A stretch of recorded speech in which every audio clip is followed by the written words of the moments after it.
Bon, la luminosité va peut-être être bizarre, on n'est pas dans mon décor habituel, mais je voulais filmer une petite vidéo chill, de vous à moi, de moi à vous. C'est pas prévu, rien n'est écrit, mais ça fait longtemps que je me suis pas mis face à une caméra pour filmer, ça fait longtemps où vraiment je me suis pas posée au lieu de vlogger etc. Et j'avais très envie de le faire là. Donc on y va. Coucou tout le monde, j'espère que ça va bien. Bienvenue dans cette nouvelle vidéo. Je sais pas si c'est mon intro, je me rappelle même plus de mon intro. Ça va peut-être vous faire bizarre qu'il y ait qu'une partie de mon visage qui soit éclairée, mais bon. On se retrouve aujourd'hui pour parler de ma dernière année de licence de psychologie. Je vous ai fait une vidéo sur la L1, je vous ai fait une vidéo sur la L2, je vous ai fait 3 vidéos sur mes examens de cette année, une pour le premier semestre et 2 pour le deuxième semestre. Vous avez passé mes examens avec moi en fait en vlog. Donc pour suivre toute cette lignée sur la psycho, je vais aujourd'hui vous faire une vidéo sur ma L3 et une vidéo un peu bilan de ma licence de psycho, ce que j'en ai pensé etc. Comme je vous ai dit, je n'ai vraiment rien écrit, rien préparé de la vidéo, donc advienne que pourra. Pourquoi ça brille autant? Par où commencer? Donc cette année déjà j'ai été une fois de plus inscrite en psychologie à distance, pas à cause du Covid, j'étais dans un cursus de psychologie à distance. L'université Rennes 2 propose la licence de psychologie à distance, si jamais ça vous intéresse, sachez-le. Mes mains elles sont toutes petites. Et donc pour pouvoir travailler à côté et aussi parce que je n'apprécie pas les cours en présentiel, j'avais décidé de m'inscrire à distance. Et les cours sont très bien faits. Quand même, pour être honnête, je trouve qu'il y a encore du travail à faire, mais que les cours qu'ils nous donnent sont vraiment qualitatifs et il y a vraiment des choses pas mal. Il y a des profs qui prennent le temps de faire des visios, etc. Après, ce qu'il faut savoir, c'est que moi, donc cette année j'étais à distance, mais les présentiels, donc ceux qui sont inscrits à Rennes en présentiel, eux aussi étaient à distance à cause du Covid, ce qui fait que les profs se sont vraiment retrouvés à devoir s'occuper des distanciels et des présentiels de la même façon. Et je pense que par rapport à ça, du coup, on a eu un peu plus d'attention qu'on en aurait eu si les autres avaient été en présentiel et nous en distanciel. Je sais pas si c'est clair, mais voilà. Donc ça fait qu'il y a pas mal de cours en visio qui étaient pour les présentiels où nous on nous a laissé venir. Parce que les distanciels, nous, donc... Oh là là, ça va être fouillis, je suis désolée. La plupart du temps, ça arrive qu'on ait des cours vraiment enregistrés. Genre les profs, ils se sont filmés ou ils ont enregistré leur voix sur leur diapo et ils nous postent ça. Donc c'est la rediffusion, tu vois, c'est déjà préparé à l'avance. Ce qui fait qu'on peut pas forcément poser de questions, quoi. Mais là, du coup, on avait vraiment des trucs en direct, en live, etc. Sur, comment on appelle ça déjà? Sur Zoom, etc. Enfin bref, tout ça, quoi. Et sinon, t'as certains profs qui s'en battent les couilles et qui mettent juste un PDF. Et au revoir, débrouille-toi, bonne lecture. Donc comparé à mes 2 années précédentes, la quantité de cours était énorme. Vraiment, je sais pas si c'est Rennes, c'était ma première année à Rennes, parce que mes 2 premières années, je les ai fait dans une autre fac. C'était... trop. Je vais essayer de vous donner la liste des cours que j'ai eu, mais je vous invite à aller voir mes vlogs où je passais mes examens, parce que là pour le coup je vous faisais la description de chaque matière, à quoi elle correspond, qu'est-ce qu'on a vu en cours. Là je vais pas le faire dans cette vidéo parce que je l'ai déjà fait et je veux pas qu'elle soit trop longue non plus. Donc je cherche tous les cours que j'avais et je rallume la caméra. Ok, alors au premier semestre de L3, semestre 5 du coup, j'ai eu psychologie clinique de l'enfant et psychopathologie de l'adulte. C'était de la psychanalyse, j'aime pas ça, mais tranquille. Ensuite, psychologie cognitive et psychologie différentielle. Ça me fait trop bizarre de vous citer les cours sans vous expliquer ce que c'est. Bon là du coup ça s'attaque un petit peu plus au cerveau et à tous les tests qui peuvent exister en psycho. Donc enfin je vous dis le test de QI parce que c'est le plus basique, mais bon, tout ce qui se rapporte à des tests. Bref, ceux qui sont en psycho et qui regardent ma vidéo, vraiment je suis désolée. J'essaye de faire en gros hein. Ensuite j'ai eu neuropsychologie et des statistiques, des maths encore. Jusque de la L1 à la L3 j'ai eu des maths. C'était des statistiques, franchement c'est pas dur. Bon j'avoue au 2e semestre c'était très compliqué. Mais tous les autres, ma L1, ma L2 et mon premier semestre de L3, les maths étaient vraiment faciles. Ensuite en spé j'avais choisi psychologie de l'éducation et de la formation et de l'orientation. En langue j'avais anglais et j'avais également cette année un mémoire à écrire. Donc ça s'appelle un TER, travail... C'était quoi le E déjà? Bref, c'est un travail d'initiation à la recherche, voilà. Et mon sujet de TER, je vais le dire en vidéo maintenant qu'il est rédigé, c'était quoi déjà? L'influence des réseaux sociaux sur le Du coup comme sujet j'avais choisi l'influence des réseaux sociaux sur la sexualité et le développement du genre chez les adolescents d'aujourd'hui. Le problème est que j'avais dû le traiter de façon psychanalytique et réseaux sociaux égale contemporain, psychanalyse égale pas très contemporain quand même, enfin il y en a mais pas beaucoup. Donc voilà, ça a été beaucoup de réflexion personnelle parce que j'ai galéré à trouver des informations sur ça. Et j'avoue que réseaux sociaux et développement du genre c'était un petit peu compliqué à traiter. Mais voilà, j'ai réussi, je suis fière de moi. honnêtement. Et en UE mineur, donc c'est pour découvrir autre chose que ta filière, autre chose que ce que tu fais en général. J'avais choisi enseigner et apprendre, c'est de la science de l'éducation, et femmes et hommes en société, ça c'est de la socio. Donc voilà pour mes matières du premier semestre. Ce qu'il faut savoir, c'est qu'au premier semestre, moi je n'ai absolument pas commencé à travailler mon mémoire à ce moment-là. J'aurais dû. Si vous avez un mémoire à faire pour votre année, mais faites-le dès le début de l'année. Je sais qu'on vous le répète et machin, mais c'est vraiment vrai. Genre je me suis retrouvée à faire le truc en un mois. Voilà, donc tout ce que j'ai fait au début de l'année, c'était chercher ma problématique que j'ai trouvée en décembre et lire des livres. Et j'avais pas tout lu, donc voilà. Et j'ai continué en fait au deuxième semestre à rédiger mon mémoire. Et c'est au deuxième semestre que quoi? Qu'est-ce que je disais déjà? C'est au deuxième semestre que j'ai commencé à chercher mon plan. Mon plan était déjà rédigé, mais en fait je l'avais pas envoyé pour validation. Et de toute façon ma prof ne m'a jamais répondu.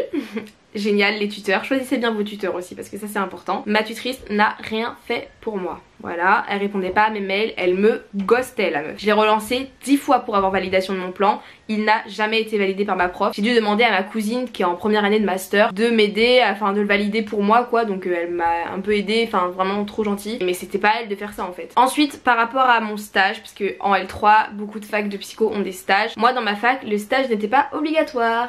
Je voulais quand même en faire un parce que c'est toujours bénéfique, ne serait-ce que sur ton dossier en fait. Sauf que la quantité de travail les gars, j'ai pas su gérer.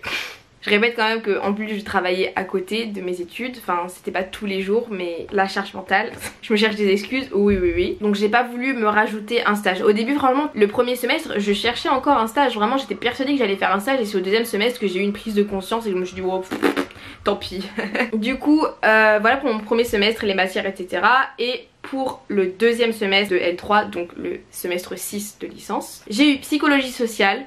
J'ai adoré, j'ai kiffé, le meilleur des profs de toute ma vie, vraiment il était génial le prof. J'ai eu psychologie du développement, ma matière préférée. Si je devais travailler en psycho, je pense que je ferais un master là-dedans. Ensuite j'ai eu neurosciences du comportement humain, pas besoin de vous expliquer ce que c'est je pense. Encore une fois statistique. Au niveau de ma spécialisation méthodologique, donc je sais pas trop comment expliquer mais en fait on avait deux options, enfin on avait le choix entre deux options plutôt. C'était soit méthodologie clinique, soit méthodologie projective. Donc méthodologie clinique je pense que c'est plus ce qui est rapport au patient vraiment dans la discussion je pense. C'est très psychanalytique j'imagine et méthodologie projective ça va plus être la méthodologie au niveau des tests selon moi, en tout cas c'est ce qu'on pensait nous tous ceux qui se sont inscrits à cette option là, sauf que au final on a découvert que on avait exactement les mêmes cours les deux options, donc je ne sais pas pourquoi ils nous ont demandé de choisir, ils nous ont balancé les mêmes cours, voilà, super, incompréhensible. En tout cas j'avais choisi méthodologie projective moi. Et ensuite en spé j'avais encore une fois choisi psychologie de l'éducation, de la formation et de l'orientation. J'avais encore une fois anglais. En enseignement d'ouverture, donc comme je vous ai expliqué des matières pour découvrir autre chose que sa filière, j'ai choisi sociologie du développement, c'était de la grosse merde, voilà.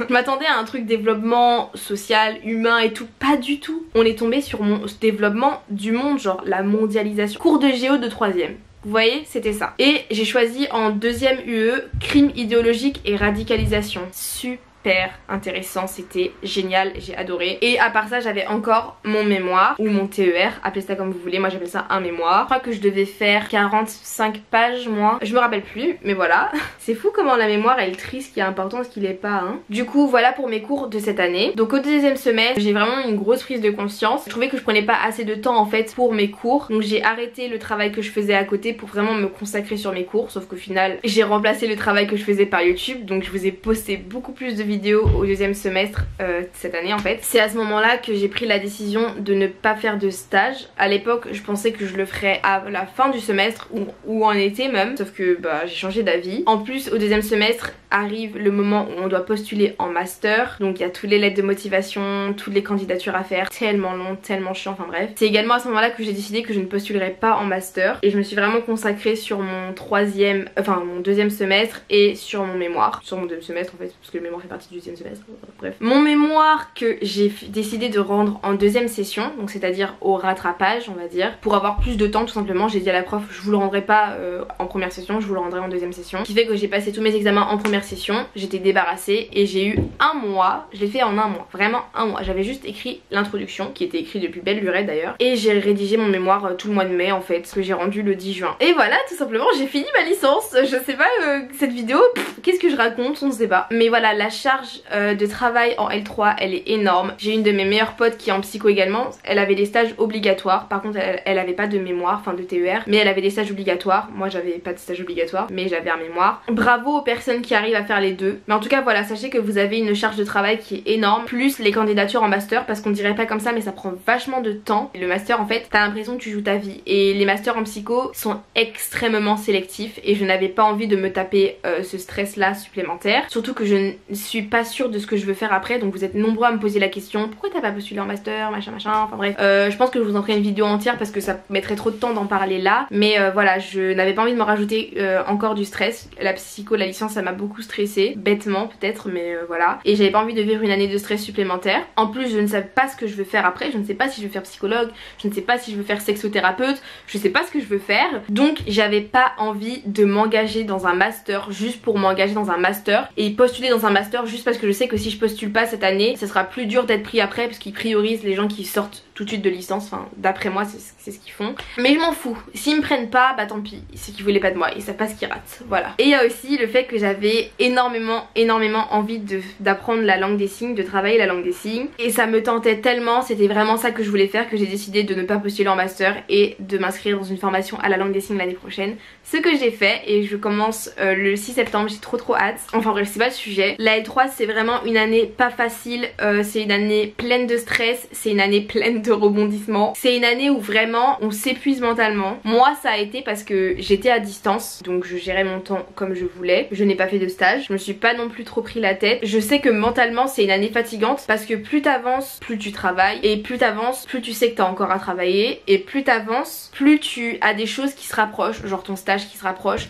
la date de fin d'année qui se rapproche, la date de candidature en master qui se rapproche, la date d'annonce des dates de master qui se rapprochent, bref t'as toujours des choses qui arrivent et mentalement c'est lourd. Et là j'ai des potes, on est en août, qui n'ont pas encore trouvé de master alors que tu t'arraches le cul pendant 3 ans et t'es même pas sûr qu'à la fin t'auras un résultat. Si tu te retrouves avec une licence de psycho juste et que tu n'es jamais pris en master de ta vie, tu n'as rien. Une licence de psycho tu ne fais rien avec. Tu peux peut-être faire un master MEEF là pour faire prof, mais c'est tout. Donc voilà, c'est une année très stressante parce que tu sais ce qui t'attend à la fin. Moi j'ai réussi à me rendre compte que le master c'est pas un aboutissement en soi et qu'il y a plein d'autres choses dans la vie. J'ai pas l'impression d'avoir perdu mon temps en faisant une licence de psycho, même si l'année prochaine j'ai encore pour objectif, enfin pas pour objectif mais pour ambition on va dire, ça fait encore partie de mes plans éventuellement de postuler en master, hein, je vous le dis. J'ai adoré la psycho, j'adore la psycho, je regrette absolument pas d'avoir fait cette filière là, c'était tellement intéressant, j'ai appris tellement de choses, mais voilà, je sais plus ce que je disais, je me perds. Mais voilà, je me suis rendu compte, j'ai réussi à me rendre compte que le master c'est pas un aboutissement en soi,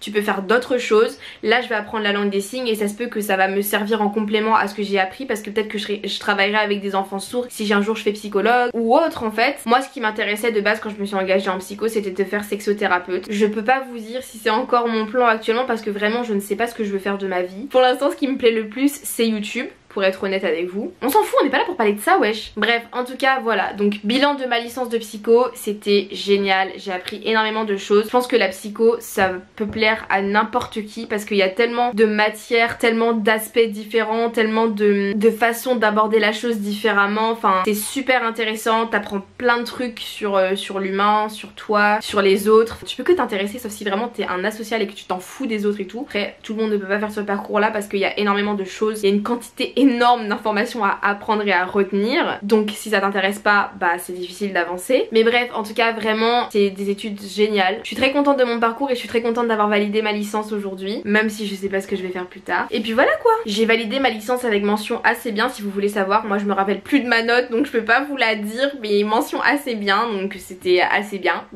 Sachez quand même que c'est pas nécessaire d'avoir des bêtes de notes et d'avoir mention très bien pour être prise en master. On peut très bien être pris sans mention ou avec mention assez bien bachelor comme moi, 2 personnes que je connais qui ont été pris avec pas de mention ou mention assez bien. Les notes ne vont pas toutes, surtout dans un domaine comme celui-là où c'est la prise en compte de l'autre qui compte. Et je pense qu'on voit beaucoup ce que cherche une personne quand on lit sa lettre de motivation, sur ce qui vous intéresse, même sur vos jobs des fois. Enfin, moi par exemple, ça fait 2-3 ans que je travaille avec les enfants. Si un jour je postule en psychologie du développement et que vraiment je m'intéressais dans le parcours infantile, ça peut me servir je pense, vous voyez, sur mon dossier par exemple. Donc voilà, ne découragez pas si vous voyez qu'en L1, en L2 vous avez pas des bêtes de notes et tout, ne découragez pas, vraiment ça veut rien dire, tout ne se joue pas sur les notes. J'estime que c'est pas parce que tu connais tes cours par cœur ou que t'es bon en dissertation que c'est pour ça que tu seras un bon psychologue, et je pense que les profs le savent très très bien, les profs et les facs. Enfin bref, donc voilà, je sais que cette vidéo intéressera pas tout le monde, mais vous m'avez demandé de la faire, donc la voici. J'ai l'impression que la vidéo j'ai rien dit d'intéressant parce que j'ai parlé que de moi et je vous ai pas fait un descriptif des matières comme j'ai pu le faire dans les vidéos précédentes sur mes années de licence. Mais voilà, comme je vous ai dit, j'en ai parlé dans mes vlogs et je vous ai vraiment fait un descriptif de chaque matière à chaque fois. C'est pas toujours ouf le descriptif, mais on fait ce qu'on peut. Et aussi il y a énormément de matières qui reviennent en L3 que j'avais en L1 et en L2 et dont je vous ai déjà parlé dans mes vidéos précédentes, donc voilà, je vous invite à aller les voir aussi. Je pense que je vais m'arrêter là pour la vidéo. J'espère que ça vous aura plu, n'hésitez pas à liker et à vous abonner si c'est le cas. Du coup l'année prochaine je vous ferai une vidéo sur ma formation en langue des signes française. Je suis peut-être pas très bien placée pour le faire, mais dites-moi si éventuellement ça vous intéresserait une vidéo sur la méthode de rédaction pour mon mémoire. Je ne l'ai fait qu'en 1 mois, mais la méthode était bonne. Donc voilà, tenez-moi au courant. Je vous fais de gros bisous. Ça m'a fait super plaisir de filmer cette vidéo un petit peu à l'improviste. La lumière elle est dégueulasse, là je vais me rapprocher. On se retrouve très prochainement pour une nouvelle vidéo. Et surtout n'oubliez pas que je vous aime.